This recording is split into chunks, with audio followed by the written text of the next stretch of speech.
A chilly afternoon in downtown Los Angeles saw the streets bustling with people.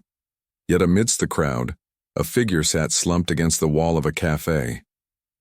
He was an older man, ragged clothes and weathered skin marking the hardships he'd endured.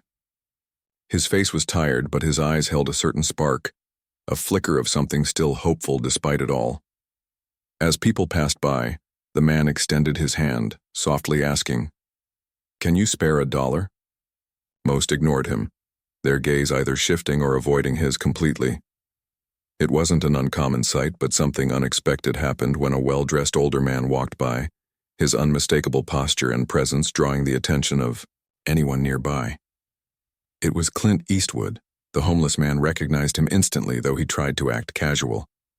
He didn't want to seem too eager, but he knew this was a rare opportunity. With a soft cough to clear his throat, the man asked, "Excuse me, sir, can you give me $1?" Clint slowed his pace, looking down at the man, his eyes narrowing, in thought.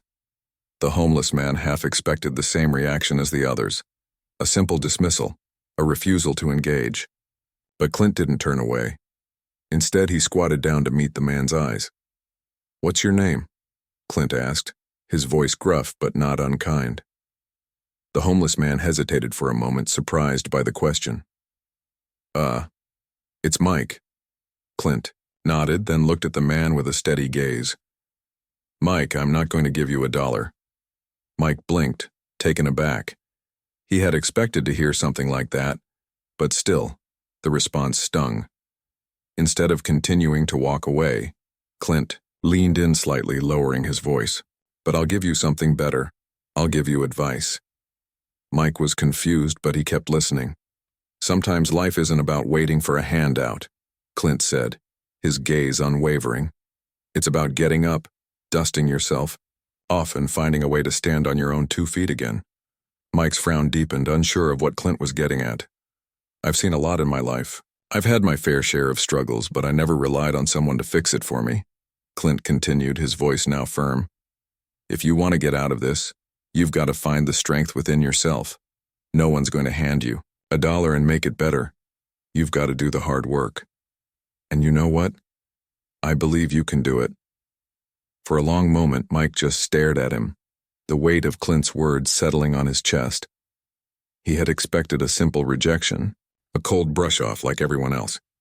But instead, Clint Eastwood, a man who had played tough guys on screen, had offered him something far more valuable, a challenge to change. Mike swallowed hard, feeling something stir within him, a glimmer of determination that had long been buried under layers of disappointment. I don't know if I can," he muttered. Clint stood up, his gaze softening. "You won't know unless you try. And that's where it starts, by believing you can. Now get up, Mike. You've got a long road ahead, but at least you've got the strength to walk it." With those words, Clint turned and began to walk away. Mike sat still for a moment, the encounter sinking in. It wasn't what he had expected, but it was exactly what he needed. Clint Eastwood hadn't given him $1, but he had given him something more: hope. As Clint disappeared into the crowd, Mike stood up, brushing the dirt off his clothes. It wouldn't be easy, and he didn't know where to start, but he felt something shift inside him. Maybe, just maybe, he had a chance. And from that day on, Mike started trying. For weeks, Mike couldn't shake Clint's words from his mind. Every time he felt the weight of his circumstances pulling him back down, he remembered the challenge Clint had given him. It wasn't a magic fix, and it didn't make his struggles vanish, but it planted the seed of something new: hope, determination, and the belief that he could change his life. At first, Mike tried small things. Instead of asking for handouts, he started offering to help at local businesses in exchange for food. The first few times, he was turned away. But gradually, he found people willing to offer him work for a meal or a few dollars. It wasn't much, but it was a start. Slowly, he began to regain his sense of self-worth, and with each small task, his confidence grew. One day, while working at a local cafe, Mike met a woman named Sarah. She noticed his hard work and the quiet determination he carried, Sarah had been volunteering at a shelter for homeless individuals, and she recognized the change in Mike. He wasn't just surviving anymore. He was striving. "Hey, Mike," Sarah said one afternoon, after he had finished cleaning up. "I see you're working hard. Have you ever considered coming to the shelter? We have programs to help people get back on their feet, with job training and housing assistance." Mike was hesitant at first. The shelter was often a place where people ended up when they had nowhere else to go, and he was still proud of his independence. But Sarah's words echoed in his mind. He had already learned that asking for help wasn't a sign of weakness. It was part of the journey. So, after some thought, he decided to take the next step. Over the next few months, Mike immersed himself in the shelter's programs. He learned new skills, attended workshops, and eventually found steady work in a local warehouse. It wasn't glamorous, but it was a job. And more importantly, it was his. His income was modest, but it was enough to start saving for a place of his own. Mike still had bad days. He still struggled with old habits and moments of doubt. But each time he felt like giving up, Clint's words resurfaced in his mind. "You've got the strength to walk it." A year after his encounter with Clint Eastwood, Mike stood in front of his very first apartment. It wasn't much, a small studio, with chipped paint on the walls and worn-out carpet. But it was his. He had worked for it, and it was a symbol of the transformation he had undergone. He had come from the streets, but now he had a roof over his head and a future ahead of him. So, Mike unlocked the door and stepped inside. A sense of pride washed over him. He was no longer the man who had begged for $1 on the street. He was someone who had fought through adversity, someone who had found the strength to change. Mike never forgot that day when Clint Eastwood had taken the time to speak with him. He still thought about it often, how a simple conversation had turned his life around. The $1 Clint didn't give him was worth far more than any handout could have been. It was the push he needed to begin his journey. Years later, when Mike was stable in his life and had begun to help others who were in the same position he once was, he often found himself sharing the lesson Clint had taught him. He'd tell anyone who would listen that the key to overcoming hardship was not to wait for someone to give you a handout, but to find the strength within yourself to rise above it. One afternoon, Mike was volunteering at a shelter when a young man similar in age to how Mike had been when he first met Clint walked in. He had that same look of despair in his eyes, the same weariness that Mike remembered so well. The young man asked, "Can you spare $1?" Mike looked at him for a long moment, feeling the weight of the question. He knew exactly how it felt to ask for something so small, and yet so desperately needed. But this time, instead of offering him $1, Mike knelt down and said the words that had once been said to him. "You've got the strength to walk it." The young man looked at him in confusion, but Mike simply smiled. He knew it was the right answer, just like it had been for him. And with that, Mike passed on the lesson that had changed his life. Just as Clint Eastwood had sparked the change, in him he was now igniting that same fire in someone else. As the young man processed Mike's words, a flicker of recognition passed across his face. He didn't respond immediately, just nodded slightly, unsure of what exactly he was being told. But there was something about the way Mike had said it, the calm assurance in his voice that made him pause. Mike, seeing the confusion, offered a gentle smile. "It's not about the $1. It's about figuring out what you can do to move forward," Mike explained. "When you're on the streets, it feels like you're stuck. But the truth is, there's always something you can do, no matter how small. It starts with believing that you can make a change." The young man looked at Mike with a mixture of skepticism and hope, a vulnerability in his eyes that Mike recognized all too well. He knew that it wasn't easy to make that leap, to step out of a cycle of despair and take the first step toward something better. But Mike also knew that once that step was taken, everything else could follow. "You've been there, right?"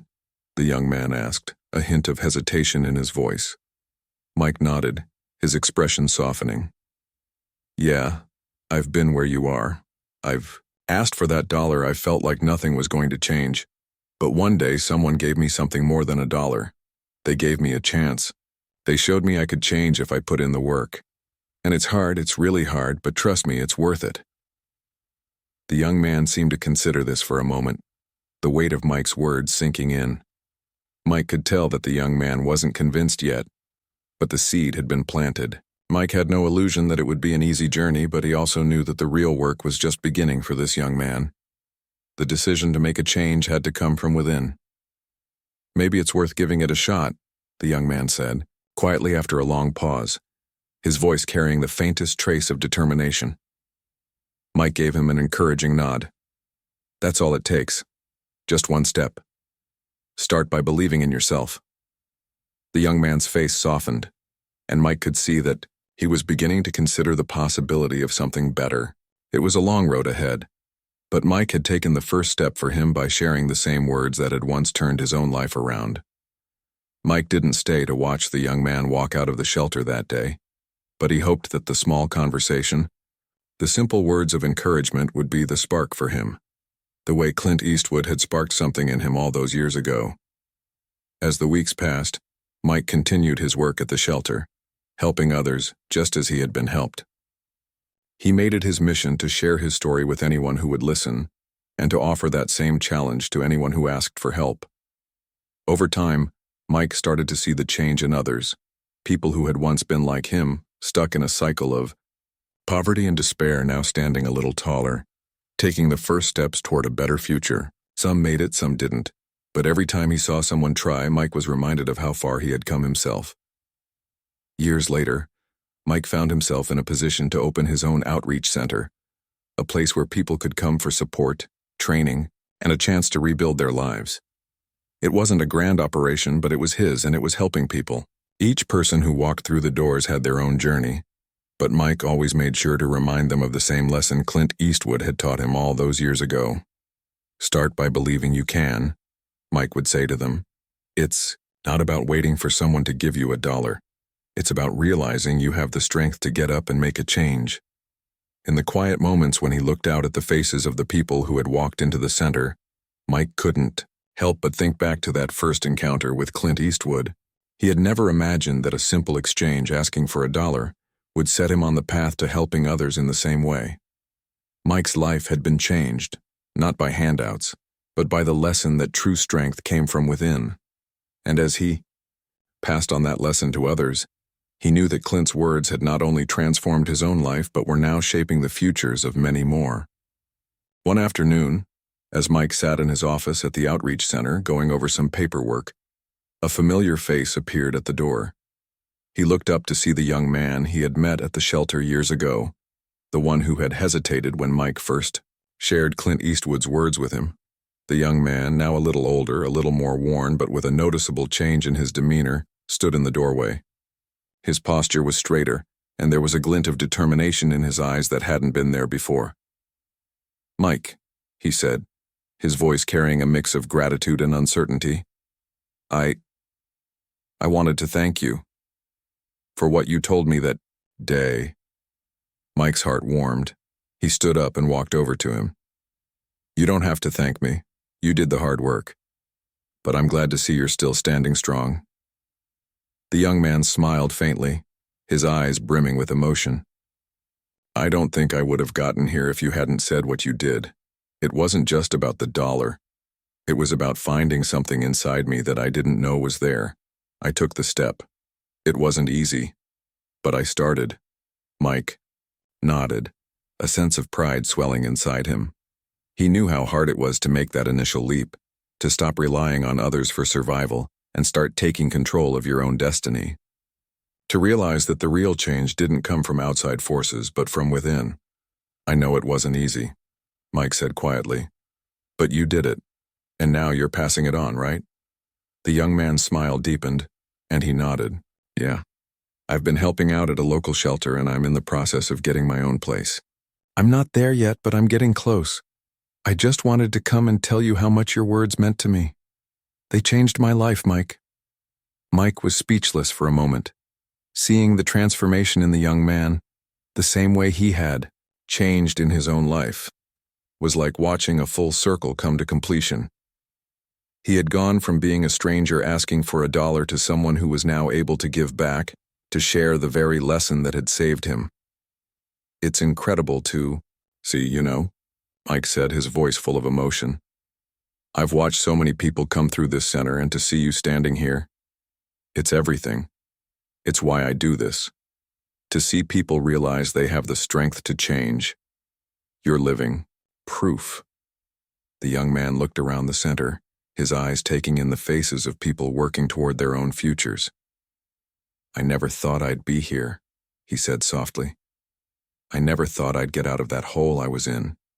But then, someone told me I had what it takes to get up, and that made all the difference. Mike smiled, feeling a deep sense of fulfillment. That's what it's all about. You've got the strength inside you. Now it's your turn to pass it on. The young man took a deep breath and nodded, determination burning in his eyes. I will, I promise. As the two of them stood there, sharing a moment of understanding, Mike realized that this was the true impact of Clint Eastwood's lesson. It wasn't just about his own transformation. It was about paying it forward. The lesson had been passed, from one person to the next, and each person who took it to heart was changing their own life, and the lives of others, along the way. Mike watched as the young man walked out of the office, ready to continue his journey, just as Mike had once done. The cycle was continuing, one person helping another, the spark of hope and strength lighting the way for someone else. And in that moment, Mike knew he had fulfilled the promise Clint had made to him. You've got the strength to walk it. He had walked the path, and now he was helping others walk theirs. It was a never-ending cycle of growth, support, and strength.